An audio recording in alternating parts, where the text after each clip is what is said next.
हाय दोस्तों, मेरा नाम सहारुल मंडल है।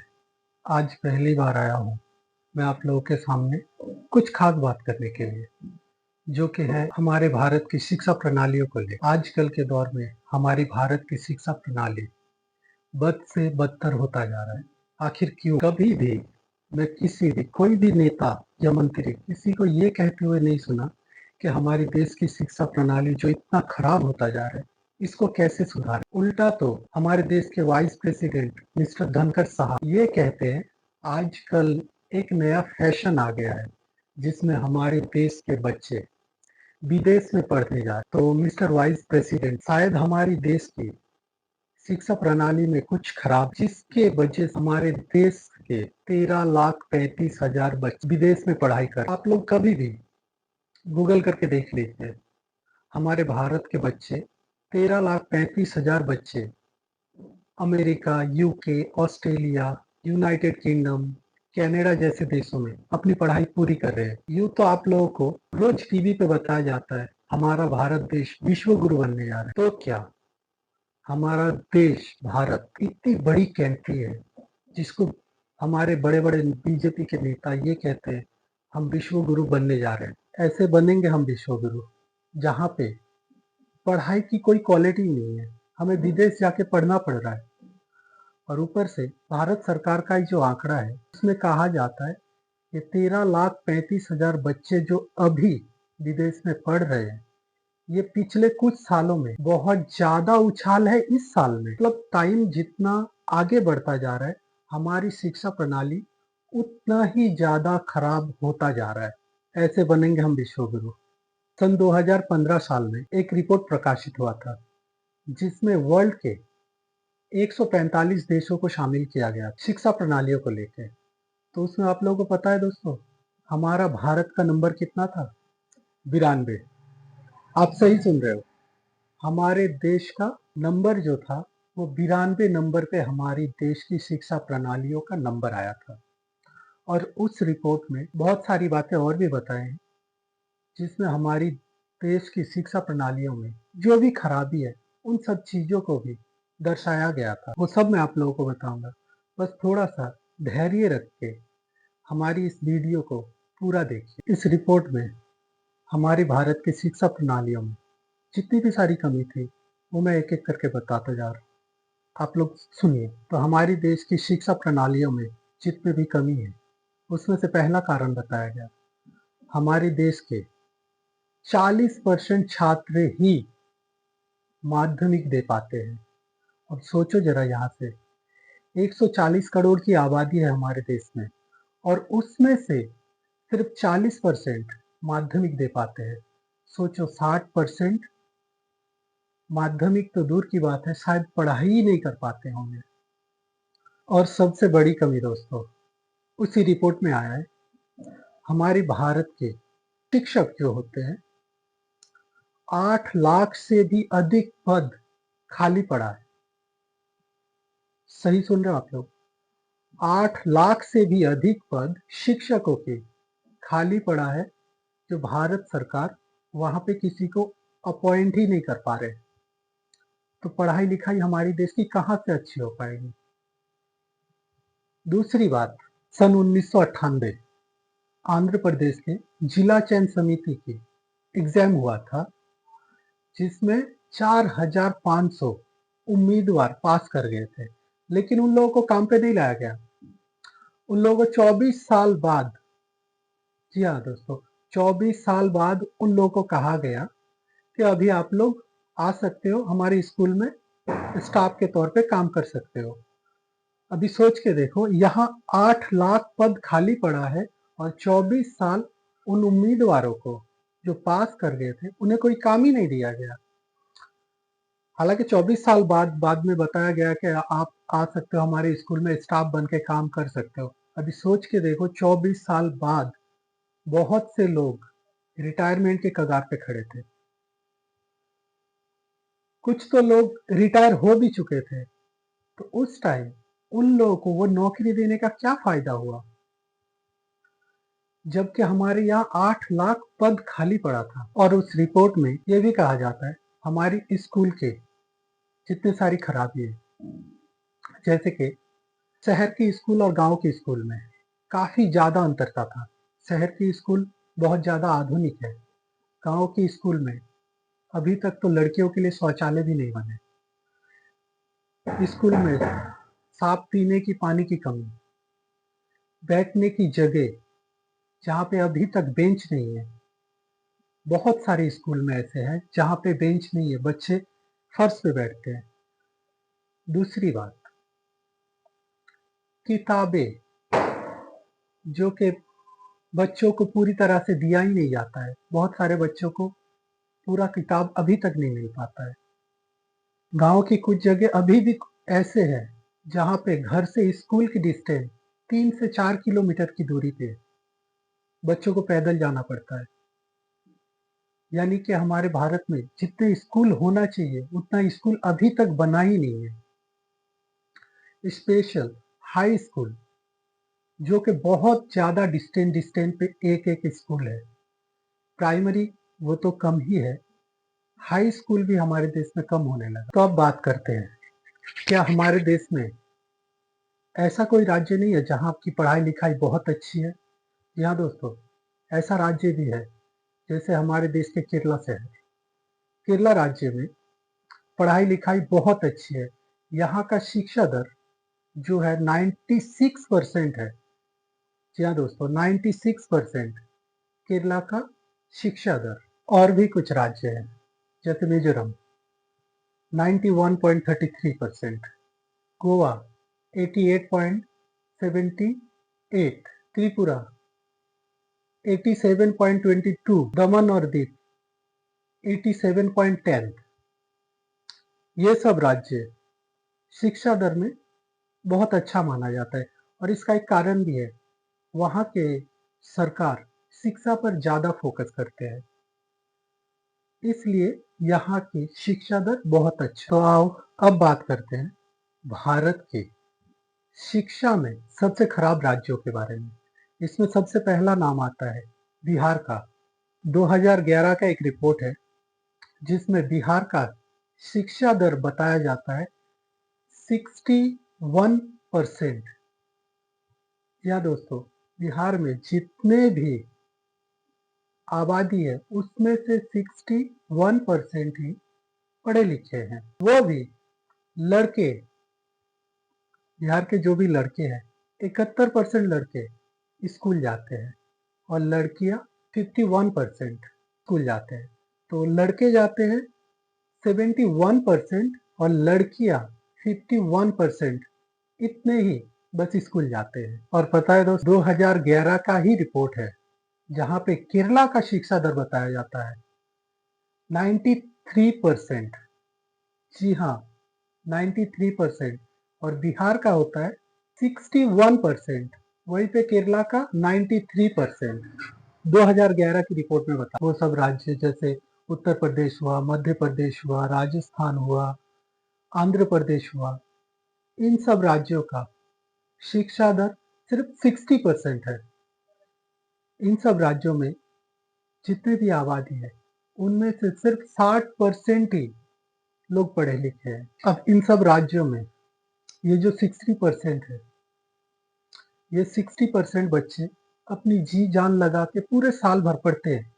पढ़ने के बाद क्या होता है, साल के आखिर में जाके एग्जाम देते हैं। एग्जाम देने के बाद पता चलता है पेपर लीक हो गया है। इतना भद्दा मजाक है इन लोगों के साथ। पूरे साल भर का मेहनत चंद सेकंड में बता देते हैं पेपर लीक हो गया, एग्जाम इनवैलिड है। अब सोचो वो बच्चे जो पूरा साल भर मेहनत किया वो कहाँ जाके खड़े हो गए। हालांकि भारत सरकार ने कुछ कानून तो अभी 21 जून 2024 में कानून पास किया है जिसमें पेपर लीक करने वाले को भारी जुर्माना और काफी लंबा जेल देने की प्रस्ताव रखा गया है और ये कानून पास भी हुआ है।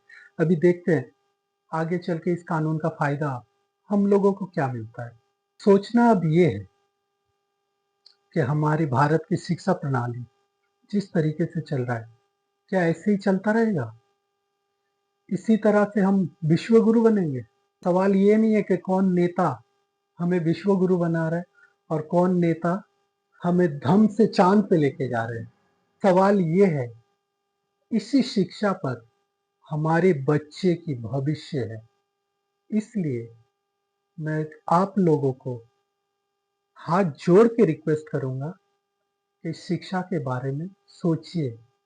इतिहास गवाह है, जब भी किसी देश का कोई भी सिस्टम खराब हुआ है, तो उस सिस्टम को वहाँ के वो नागरिक ही वहाँ के सिस्टम को सुधारा है। तो अभी हम लोगों को ये सोचना है कि हम इसको कैसे सुधारें। हमारे बच्चे के भविष्य के साथ ऐसे खिलवाड़ होता रहे, और हम सबको इसलिए भी सोचना है क्योंकि ये जो शिक्षा प्रणाली, ये जो सिस्टम चलता है, इस सिस्टम में हमारा ही पैसा लगता है। हम ही सरकार को अपनी कमाई में से 2% देते हैं सरकार को, इसलिए टैक्स के रूप में, कि हमारी जो शिक्षा प्रणाली है इसको अच्छे नहीं बहुत अच्छे से चलाओ, हमारे बच्चे की भविष्य के बारे में। अब हमारी शिक्षा प्रणाली को लेके कोई नेता या मंत्री ये लोग आगे नहीं आएंगे। इन लोगों को बस अपना हमारे वोट से मतलब है। हमने उन्हें वोट दे दिया, बस कहानी खत्म। अब आप 5 साल उसके आगे पीछे घूमते रहो अपना काम निकालने के लिए। और रही बात इनके बच्चे पढ़ते कहाँ हैं, ये आप सोच के देखो। ये जो 13,35,000 बच्चे बाहर पढ़ रहे हैं, इसमें ज्यादातर बच्चे यही सब नेता मंत्रियों के होते हैं, बड़े बड़े उद्योगपति के होते हैं। और आपके और हमारे बच्चे ये सब सरकारी स्कूल में आते हैं, जिसके बारे में हम ही को सोचना है। अभी नहीं सोचोगे तो और कब सोचोगे। सरकार जब कोई नया योजना लेके आते हैं, मैं भी आपकी बात को शायद आप सोचते नहीं होंगे, मैं सोचता हूँ कि इस योजना का पूरा लाभ मैं कैसे उठा पाऊँ। जैसे आवास योजना हुआ, जो भी हो, जिसमें सरकार हमें कुछ फंड दे रहे हो या कुछ चीजें दे रहे हो, उसको हम उस योजना को कैसे अपने लिए हासिल कर ले। एक यही योजना है सरकारी स्कूल का, जिसको कोई भी लेना नहीं चाहते। आखिर क्यों? इस योजना को चलाने के लिए हम सरकार को अपने जेब में से पैसे देते हैं, तो हमें इस योजना का लाभ तो पहले लेना चाहिए। अब यहाँ पर बहुत सारे माता पिता ये सोचते हैं कि हम अपने बच्चे को किसी प्राइवेट स्कूल में फीस दे के पढ़ाते हैं, प्राइवेट स्कूल में अच्छी पढ़ाई लिखाई होती है। तो ये हमारे अंदर एक ईगो आ जाता है, जिसमें एक सच बात बताता हूँ, बहुत ध्यान से सुनना। हर प्राइवेट स्कूल में आप लोग देखते होंगे सभी बच्चे पास कर जाते हैं। एक स्कूल में मान लो 1,000 बच्चे हैं, और 1,000 बच्चे ही कैसे पास कर जाते हैं। सच तो ये है दोस्तों कि उन बच्चों को वो स्कूल पास कराते हैं, ताकि वो बच्चा उसी स्कूल में रहे और उस स्कूल की कमाई होती रहे। इसका मतलब मैं ये नहीं कह रहा हूँ कि प्राइवेट स्कूल में पढ़ाई लिखाई खराब होता है, अच्छा होता है, मानता हूं मैं। लेकिन सब बच्चे अच्छे से पास होते नहीं है, लेकिन स्कूल पास करा देते हैं। अब बात करते हैं सरकारी स्कूल को सुधारे कैसे। अब हमारे बच्चे किसी प्राइवेट स्कूल में पढ़ते हैं, तो वो जब स्कूल खत्म करके घर आता है, तो हम उनको कहते हैं आज क्या पढ़ के आए। उनको पूरे स्कूल के बारे में पूछते हैं। क्यों पूछते हैं? इसलिए कि हमारा पैसा जा रहा है उस बच्चे के पीछे, इसलिए पूरा दिन भर का रिपोर्ट उसको पूछते हैं। और सरकारी स्कूल में जो बच्चे जाते हैं, वो पढ़ाई पूरा करके आने के बाद क्या हम उस बच्चे को पूछते हैं कि बेटा आज क्या पढ़ के आए हो, जरा हमें बताओ? नहीं पूछते, जबकि ये हमें पूछना चाहिए। हम प्राइवेट स्कूल में अपने बच्चों को खुद जाके हाथ पकड़ के स्कूल में दे आते हैं। सरकारी स्कूल में बहुत कम ऐसे माता पिता है जो अपने बच्चे को स्कूल छोड़ने जाते हैं। जैसे प्राइवेट स्कूल में छोड़ने जाते हो, आप सरकारी में भी जाओ, जाके देखो, आपका बच्चा भी सही करेगा। प्राइवेट स्कूल की तरह ही सरकारी में पढ़ के आएगा। आपका बच्चा प्राइवेट स्कूल में पढ़ रहा है और वो पढ़ाई में खराब मार्कशीट लाया है, तो आप जाके स्कूल को पूछते हो, अरे हमारा बच्चा ये इतना खराब मार्कशीट ला रहा है, इतना रिजल्ट इसका खराब है, क्या कर रहे हो आप लोग? और वही बच्चा अगर सरकारी स्कूल में पढ़ रहा है, वहां पे उसका रिजल्ट खराब आ रहा है, तो क्या कभी स्कूल में जाके पूछते हो क्या हमारा सर, हमारा बच्चा इतना खराब रिजल्ट कैसे ला रहा है, क्या कमी है इस बच्चे में, हमें बताओ? जाके नहीं पूछते आप लोग सरकारी स्कूल में, जबकि ये पूछना चाहिए हमें सरकारी स्कूल में जाके। अगर प्राइवेट स्कूल में हमारा बच्चा किसी वजह से फेल कर जाता है, तो हम तुरंत स्कूल चले जाते हैं, जाके उस प्रिंसिपल से पूछते हैं कि हमारा बच्चा इस साल इतना खराब रिजल्ट कैसे लाया। तो वहां से इस बच्चे की कमी के बारे में बताते हैं, हम सुनते हैं, सुनने के बाद घर पे आके लग जाते हैं कि उस कमी को कैसे सुधारा जाए। और सरकारी स्कूल में अगर कोई बच्चा रिजल्ट खराब लाता है, तो हम जाके क्या पूछते हैं सरकारी स्कूल में कि हमारा बच्चा रिजल्ट इतना खराब क्यों किया है, हमें जरा बताओ। हम भी कोशिश करते हैं इस बच्चे को सुधारने के लिए, नहीं करते हैं, जबकि ये हमें पहले करना चाहिए। अगर प्राइवेट स्कूल से आपको बताया जाता है कि आपके बच्चे के लिए एक किताब खरीदना है, तो आप तुरंत उसी दिन लग जाते उस किताब को लाने के लिए। अगर सरकारी स्कूल से वही बात बताया जाए कि आपके बच्चे के लिए ये किताब खरीदना है, तो वहां पे क्या कहते हैं हम लोग? अरे सरकारी स्कूल में पढ़ रहा है, किताब हम क्यों खरीदे, किताब तो सरकार देंगे। जबकि ये गलत बात है। प्राइवेट स्कूल से अगर गार्जियन को कॉल किया जाता है कि आप एक बार स्कूल में आइए, तो हम लोग हंसी खुशी चले जाते हैं। अगर सरकारी स्कूल से वही गार्जियन कॉल किया जाए कि गार्जियन आप स्कूल में आइए, तो मैं देखता हूँ दोस्तों, बहुत से स्कूल में हजारों बच्चे हैं, अगर गार्जियन कॉल किया जाता है तो मुश्किल से 20 या 50 गार्जियन के स्कूल में जाते हुए, जबकि पूरे बच्चों के गार्जियन को वहां पे जाना चाहिए कि उसका बच्चा क्या कर रहा है, शायद उस वजह से बुलाया जा रहा है, वो पढ़ाई लिखाई में कमजोर है या क्या है, वही बताने के लिए स्कूल से प्रिंसिपल बुलाते हैं। लेकिन हम लोग जाते ही नहीं है। सरकारी स्कूल में पढ़ रहे हैं, पैसा थोड़ी ना जा रहा अपनी जेब में से। हाँ, अगर प्राइवेट स्कूल की तरह अपनी जेब में से पैसा जाता, तो जब बुलाते तभी चले जाते। ये सब कमी तो है खुद हमारे अंदर, इसके लिए पूरा पूरा सरकार को ही ब्लेम नहीं देंगे। हाँ, ये बात अलग है कि सरकार शिक्षा के ऊपर जरा सा भी फोकस नहीं कर रहा है, तो इसके लिए हमें स्कूल जाना पड़ेगा, स्कूल से पूछना पड़ेगा कि हमारे बच्चे क्यों इतना खराब कर रहे हैं, ऐसा क्या चीज है जो हम अपने बच्चों को नहीं दे पा रहे या सरकार नहीं दे पा रहे। हम जाके स्कूल से कहेंगे तो स्कूल सरकार से कहेगा हमारे ऊपर प्रेशर आ रहा है, हमें ये चीज चाहिए, तब जाके स्कूल सुधरेगा। नहीं तो आप राम भरोसे रहोगे, मतलब नेता के भरोसे रहोगे, तो ये कभी भी, ये बात आप लिख के रख लीजिए, नेता या मंत्री कभी भी ये नहीं चाहेंगे कि आपके बच्चे अच्छी पढ़ाई लिखाई करके एक अच्छी जगह पे जाए, एक अच्छी भविष्य बनाए। क्योंकि नेता को चाहिए हमारे आपके जैसे मूर्ख आदमी, तभी तो वो हमारे नेता बन पाएंगे। अगर हम सब लोग नेता की तरह पढ़े लिखे, एजुकेटेड हो जाएंगे, तो क्या नेता को नेता कहेंगे? नहीं कहेंगे। यही बात हमें समझना है दोस्तों।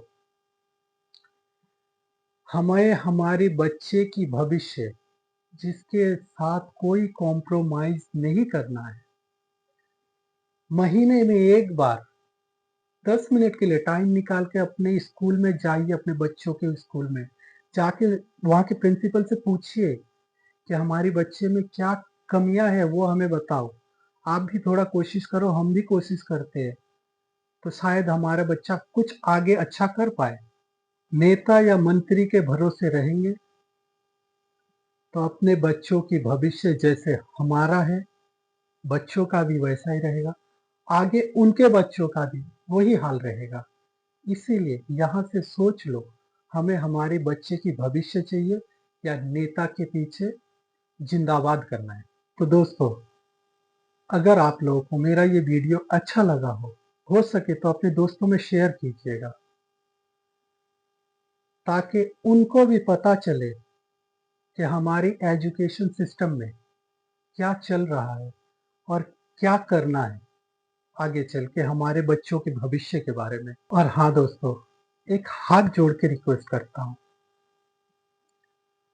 आजकल की टीवी समाचार मत देखना, स्पेशली अपने बच्चों को तो मत दिखाना। आप सबको पता है टीवी में अभी क्या दिखाया जाता है, आपके हित में कुछ नहीं बताया जाता है। जो भी बताया जाता है, जो उनके आका है उनके बारे में, जो उनको चला रहे, उनको पैसे दे रहे, उनके बारे में कहा जाता है। और दिन भर टीवी के अंदर जो भी होता है, उससे हमारे बच्चे की दिमाग के ऊपर काफ़ी ज़्यादा असर पड़ता है। जितना ज़्यादा हो सके टीवी के समाचार से दूर रहना हाथ जोड़ के विनती करता हूँ। तो आज के वीडियो में बस इतना ही। अगर वीडियो अच्छा लगा हो तो लाइक कीजिए, शेयर कीजिए, हो सके तो सब्सक्राइब भी कर दीजिए। धन्यवाद।